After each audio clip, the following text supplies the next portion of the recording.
know where this is going. We're going to the Pokemon Center. Oh no, it's Nurse Joy!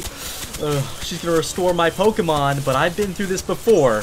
And when she tries to heal my Pokemon and I don't have any, we just get stuck here. Yep, if you don't have any Pokemon and you try healing up with Nurse Joy, she doesn't know what to do, and she'll just look at the computer screen forever. I mean, I guess it's kind of fitting. If you don't have any Pokemon, what is Nurse Joy really supposed to do? What does Nurse Joy do in her free time anyway?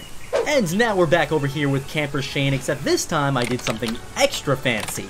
So last time, he had his Spearow. Oh, okay. Anyway, what I did here was I removed his Pokemon too, so we both have no Pokemon. However, I guess the game really doesn't like that, and it just crashes if I try to get into a battle with him. So if you remove their Pokemon, if you even encounter a trainer, the game just instantly crashes. Lovely. Next, just for fun, I want to see what it would look like if we removed all of the wild Pokemon from the game. So let's see, I'm on Route 1, and usually by now we'd see something pop out of the grass, so I think it worked. All of the wild Pokemon are gone. And you know, this is how a normal Pokemon game is. There are no wild Pokemon running around, but in Let's Go Pikachu and Eevee, it feels weird, to say the least. It feels kind of ominous, hearing that really happy music and just not seeing anything. Let's go even further. Let's go ahead to Route 2 and Viridian Forest. I think this is going to be extra creepy. So here, I would always find something in this big patch over here. So many Pokemon could spawn here, but absolutely nothing. It's creepy. I have a ghost Pikachu on my shoulder, and there's nothing. And now Viridian Forest. These bug catchers, I feel extra bad for them because now there's no bugs to catch. This forest is just empty. There's only people walking around. So I could run around in this grass all day long, but nothing's gonna pop out. It's super weird. And again, I don't really know how I feel about this. I feel like the next Pokemon game that we go into, Generation 8, is going to be more like this, where the wild Pokemon aren't going to be running around in the overworld. But after having the vibrant, active, and loving world of Pokemon Let's Go Pikachu and Eevee, it's just going to feel so empty running around after that. I mean, you'll still get encounters, but still, it just feels weird not seeing any Pokemon at all. It feels like something's missing. And finally, I guess the last thing I'll test out is the daycare. I'll see what happens if I try to talk to the daycare lady, but I don't have any Pokemon to give her.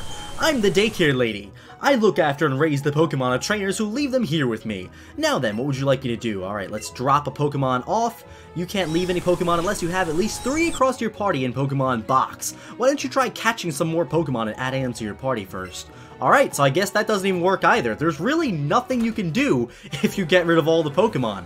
It's kind of weird, actually. So yeah, in conclusion, if you get rid of all the Pokemon, you really can't do anything. You can't battle, the game will crash. You can't open up your menu, the game will crash. There isn't really much of a point to walk around the world because you can't do anything. And even the daycare lady will reject you and just send you right back. So yeah, there's no point, but I guess that's... So I can save up to 40% on appliances? Yes, the President's Day you get that and 10% Sears card, plus $100 cash back and points. Yes! Shop Sears, where we love to say yes to you.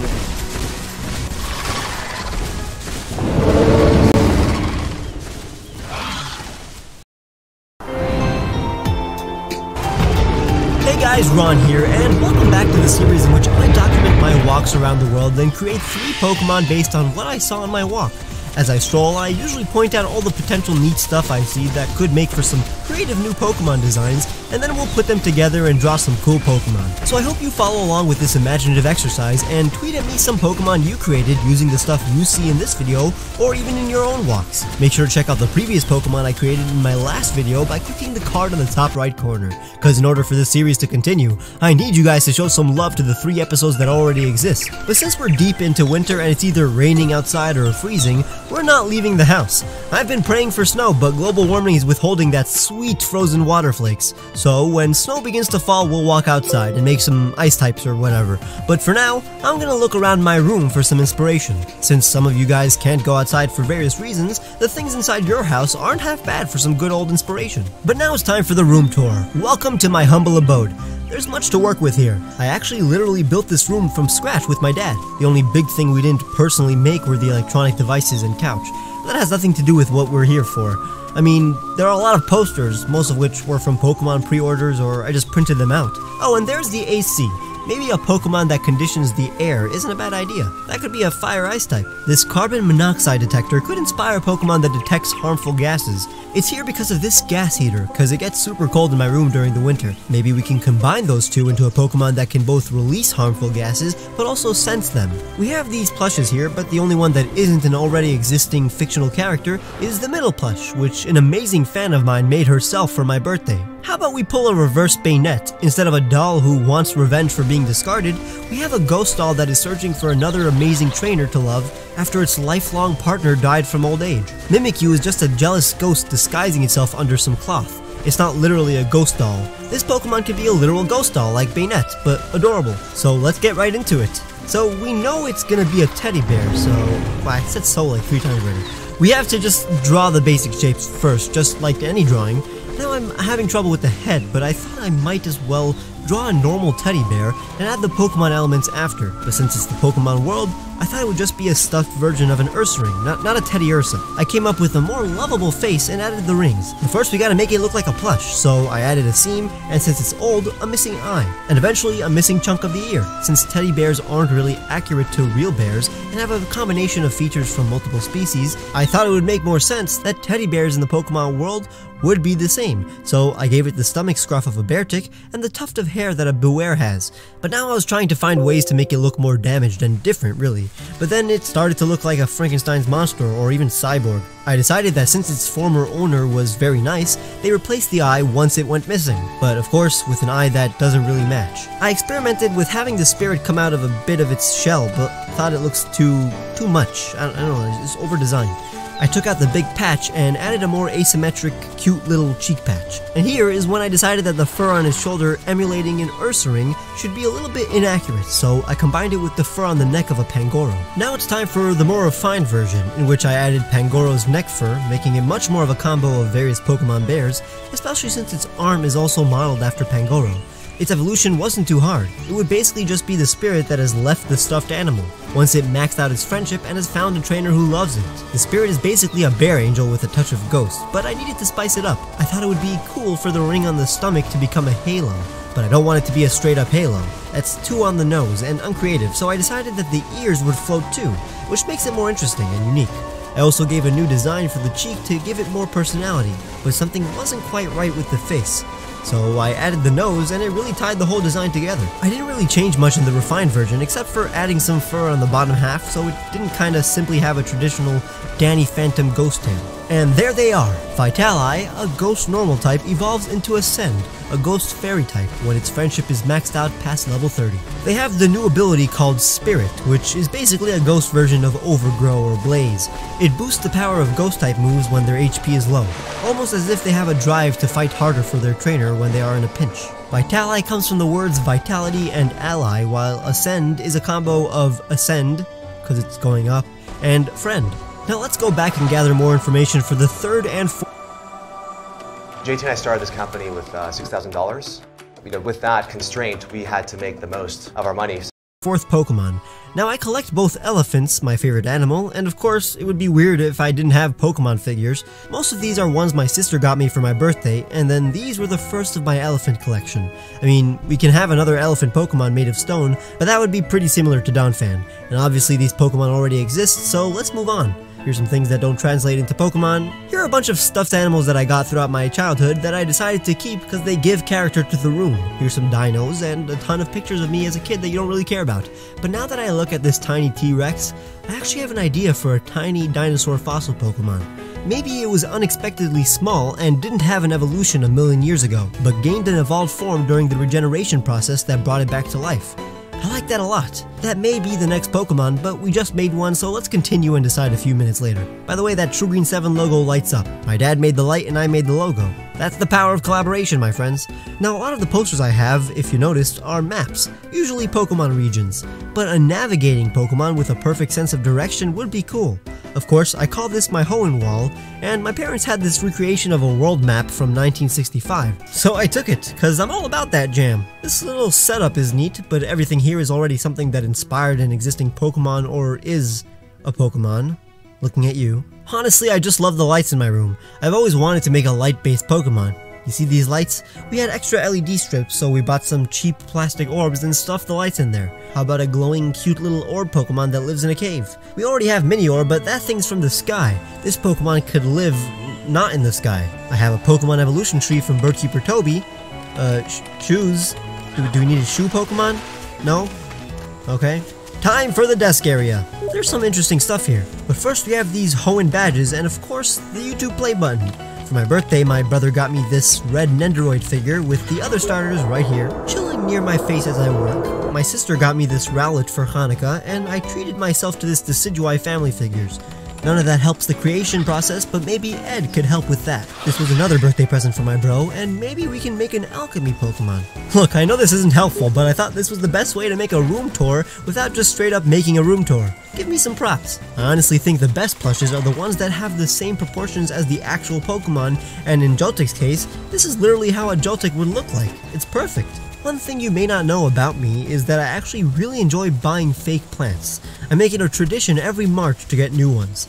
We can make a fake plant Pokemon just like the fake tree that is Suraudon, but I guess Fomantis is a fake plant too. Regardless, I decided to go ahead with the Velociraptor Pokemon. Keep in mind that there's the way Velociraptors are portrayed in Hollywood and the more scientific version, which is way smaller and completely feathered.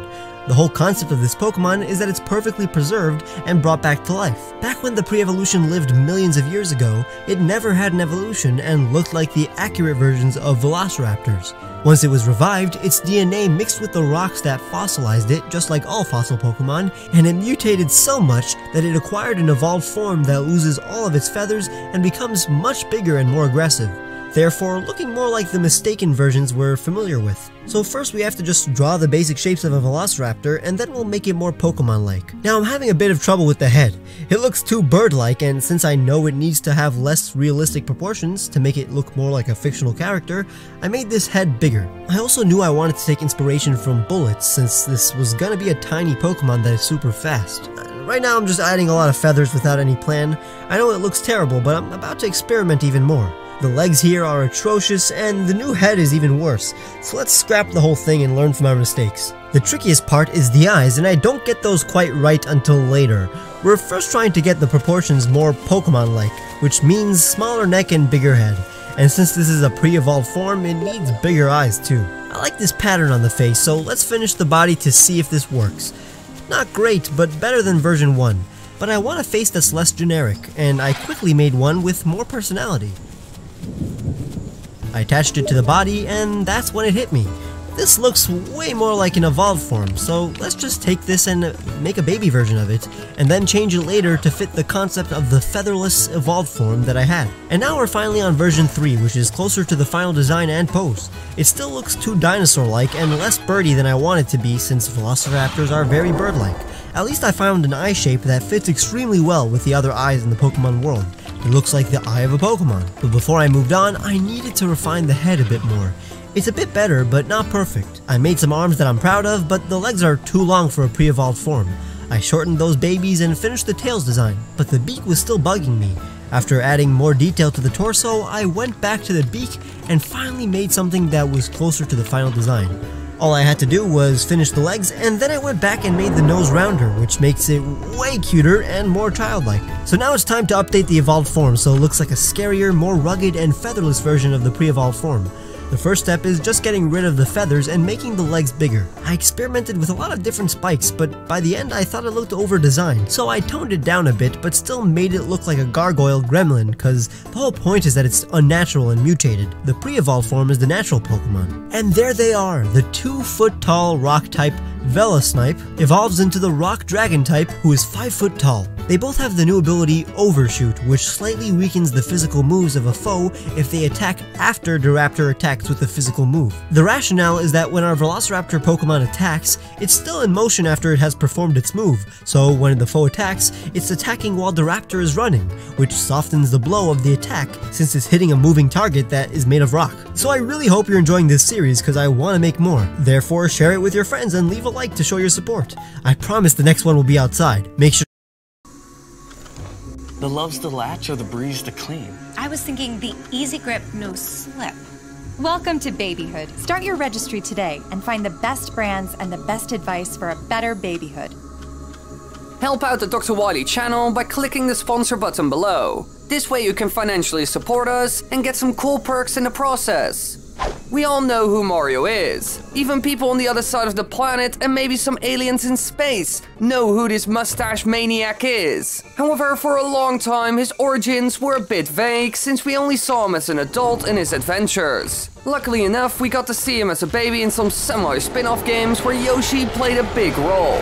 Now you might think that Mario in his origin played a main stage role in developing the games he was seen in, but that's not really true. He makes his debut in Super Mario World 2 Yoshi's Island. Here, the stork is on his way, delivering baby Mario and baby Luigi to their parents in the Mushroom Kingdom. Kamek, however, has predicted that the Mario brothers will cause problems for the Koopas in the future, so he attempts to kidnap both of them. He successfully kidnaps baby Luigi and the stork, but baby Mario falls into Yoshi's Island and lands on the back of a Yoshi. He brings our young Mushroom Kingdom hero to the others, and they decide to help him rescue his brother from Kamek and baby Bowser. And at the end of it all, when they save his brother, both Mario and Luigi are brought back to their parents. Now, like I said, you would imagine that Mario is part of the original concept and the main focus of these games. It's named as a Super Mario title, even with the world subtitle, which was a huge hit, and the story is centered around our lovely Italian.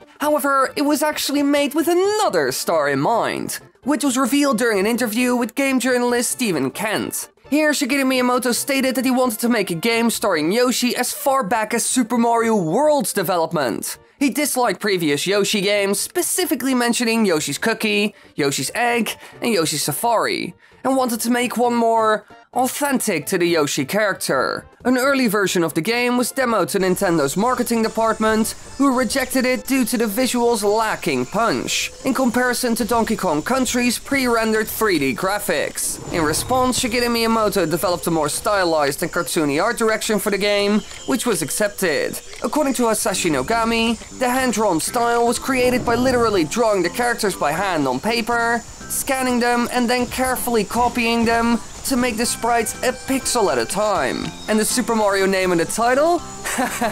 That was most likely only there to convince the marketing team as well as the consumers to buy it.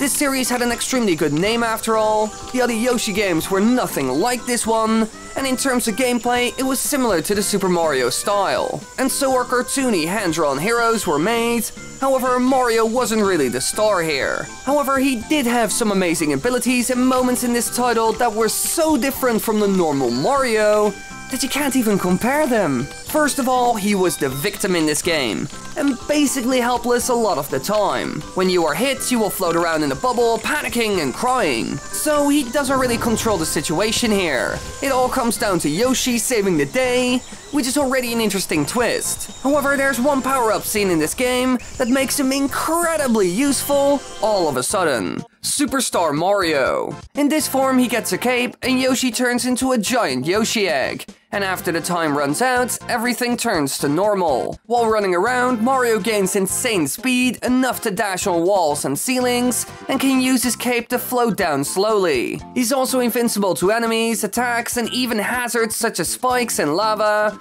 but not bottomless pits. So the only time when Mario does return to his usual behavior is when he gets a star. And just like the normal Super Mario titles, these act as fast-paced, empowering sections for the player, changing things up a bit to keep enjoyment high, although this can also be a bad thing when it's used too much. However, here it's a fun segment that gives us some variety done in a good way. Now after this, he was seen in more Yoshi games and kind of became the one and only companion seen in the games along with other heroes in baby form.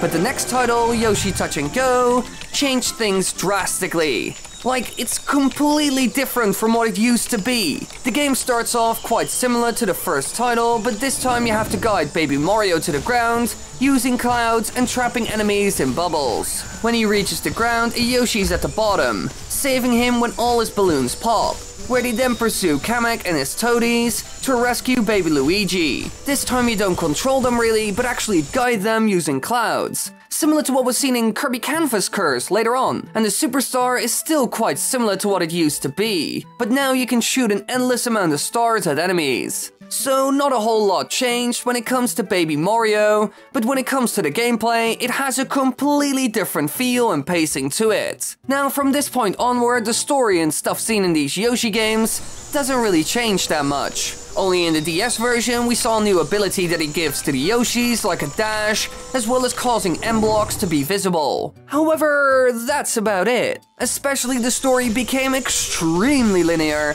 and the same over and over and over again. So with his role in the Yoshi games being over in 2014, would this be the end of the younger version of Mario? Well, not really, since he still appeared in a ton of spin-off games like the Mario Kart series. However, I actually want to look at a specific one, which was released before 2014. In 2005, Baby Mario and his brother star alongside the adult versions of them in Mario and Luigi Partners in Time. And in this adventure, they team up in order to save the Mushroom Kingdom from the Shroobs. But Baby Mario spends much of the adventure riding Mario Piggyback, which is similar to what they did with the Yoshis. And in battle, his attack is jumping on foes, and when he acquires the hammer, he can use them to attack spiked ones. And in piggyback mode, Mario takes all the damage for his baby version, and when he faints, his younger self takes his place. Now they also have some special abilities, like the Baby Drill, which lets them dig underground underneath obstacles. The Baby Spin, which allows Baby Mario and Baby Luigi to access areas that previously could not be accessed with the spin jump.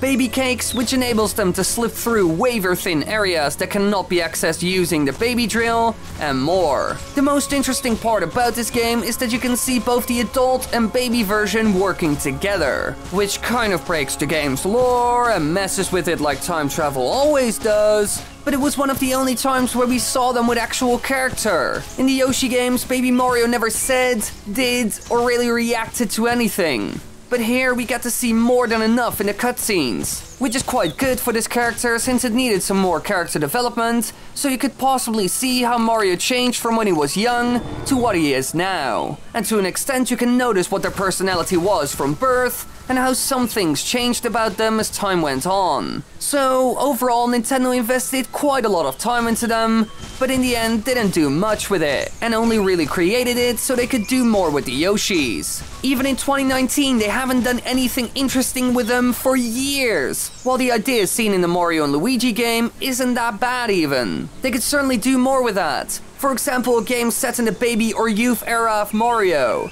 This would expand the universe and lore of the series a ton. But of course, like Nintendo always does, they create a character and for some reason completely forget about it and make some $60 new Super Mario Bros. Port. But hey, there is always hope.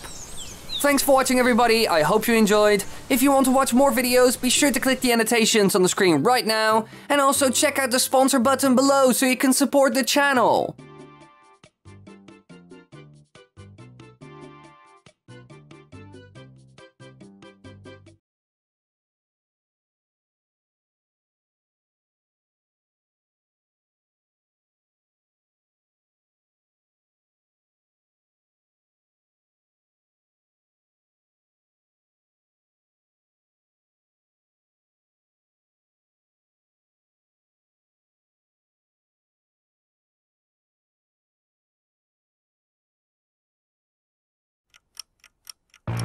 Messy writing can cost you a lot. Grammarly Business focuses on commas, spelling, and structure, so you can focus on beating the deadline. Save time and money with Grammarly Business. Completely centralized billing using seat management and team writing stats. Visit Grammarly.com/business to get started.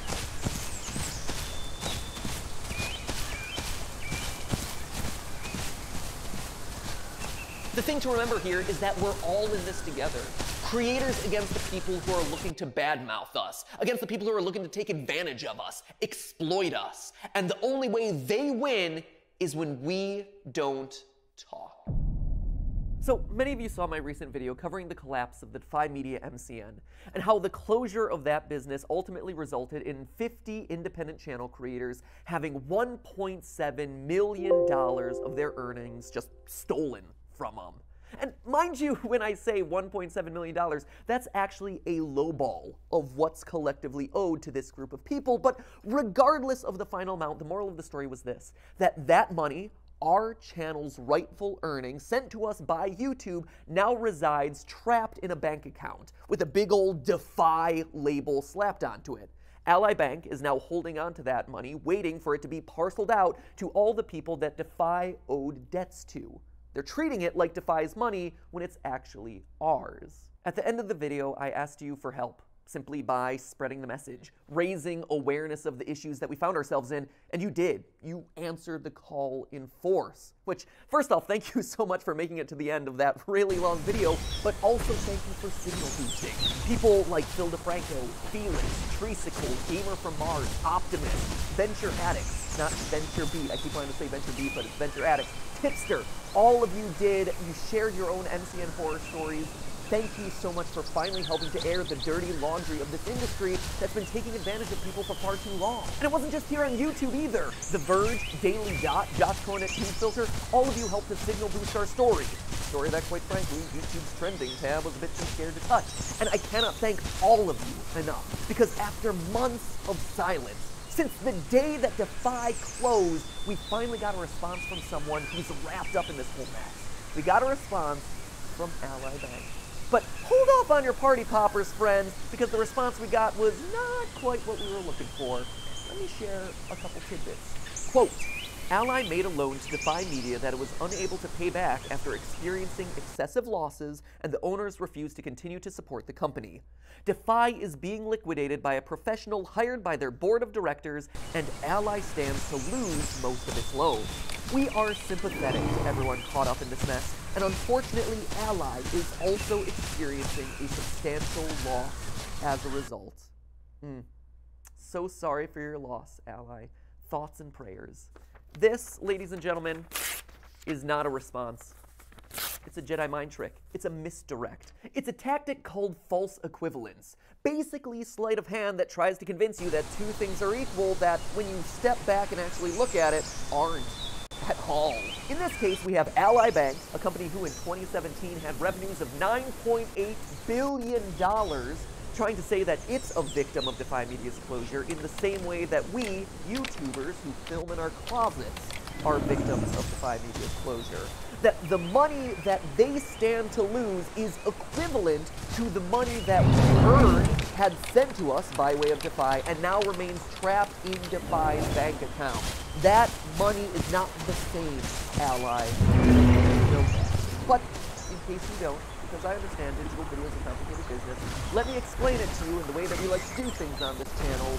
Geeky references and pop culture analogies. Let's talk about banks, shall we? Now, don't worry, don't click off this video. I'm going to try to make this as interesting as possible. But do you have a bank account?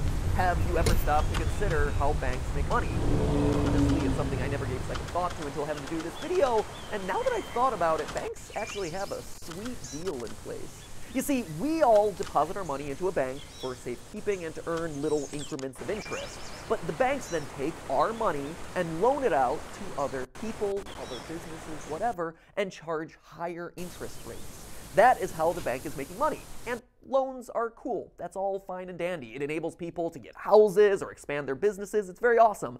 Except it's easy to forget two facts. First off, that what the bank is doing is earning money off of our money by taking our money and just giving it to other people. It's kind of a weird concept. But secondly, that the bank has the ability to choose who they give a loan to and who they reject the loan application from. Which means that at some point, Ally Bank chose to make a commercial loan to Defy Media. Now, how much was that loan for? Unclear. How much was paid back before Defy closed? Not sure, but none of it matters because at its core, a loan is a risk. It is a gamble. It is the expectation that whoever the person is loaning the money to will pay back that loan as well as interest. It is a business risk, an investment. If I go to Vegas and start putting bets on blackjack, sure, I'm hoping to get good cards and earn more money. But if I lose, when I lose, because I am terrible at anything related to Vegas outside of the buffets, I have no reason to complain because I knowingly made the bet with the hopes of higher returns. That is the inherent risk with any high return investment. And it isn't like losing these sorts of bets should come as some big surprise to you, Ally, because between 2006 and 2015, over 17% of small business loans ended up going into default. They didn't end up getting paid back. That was a known risk. That is what you do. So when you decided to give a loan to Defy Media, you stepped up to the blackjack table and you put your money on 20 and the dealer pulled a 21. You lost. I'm sorry, it sucks, but it's true. That's the game. Us creators, meanwhile, we're not playing blackjack. Heck, we're not even in the casino. We're down the street at the ATM, except all of a sudden the ATM suddenly changes locations, changes names, runs out of bills, then decides not to pay us, but continues to deduct the money from our accounts. That $1.7 million that us creators are owed are our paychecks. And they're not even paychecks from Defy Media. They're paychecks sent to us from YouTube through Defy to us. You see why there's a difference here, Ally? And do you see why it might be offensive to us that you're trying to loop your victimhood, your bad business decisions, into us and our losses? You know how when you apply for a loan, the bank's totally like, no need to show proof of income, you're probably fine. Here's all that money you requested. No, of course they don't do that. That would be stupid. They ask to see your pay stubs. They ask to see your credit history, your bank account, your firstborn child, your dental history, and that awkward photo of you from when you were in middle school. They want to make sure in every sense possible that you are the type of person or the business who will be able to pay back on their loan, who won't go into default and end up costing them money. The same thing happens when a bank is deciding to make a commercial loan. They are allowed to and supposed to go through a process called due diligence. Basically, an investigation into the inner workings of a business to see just how healthy that business really is. Ally outright hires people to do this job, to go through all the boring little minutiae of businesses that they're thinking of investing money into. All the cash flow statements, the valuation, the balance sheets, the year-over-year profit and loss statements. So even if Ally was impressed with the amount